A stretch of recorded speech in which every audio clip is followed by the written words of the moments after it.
Saan nga ba magandang mag-umpisa? Sa biik or sa inahin? Isa-isayin natin para maliwanagan kayo.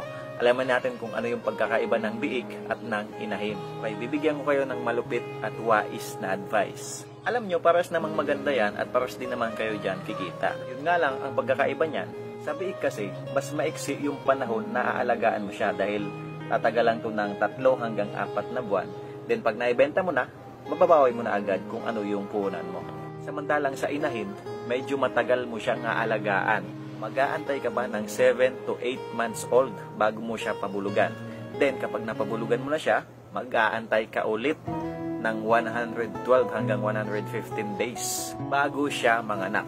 At hindi lang yon, dahil mag-aantay ka ulit ng 25 hanggang 35 days bago siya maiwalay. At saka mo lang siya maibebenta. At kung susumahin natin lahat-lahat, aabot ng halos 1 taon bago ka kumita sa isang inahin. Maliban na lang kung dumalaga na agad ang bibilhin mo. Kaya nakadepende talaga sa'yo kung ano yung mas gusto mo.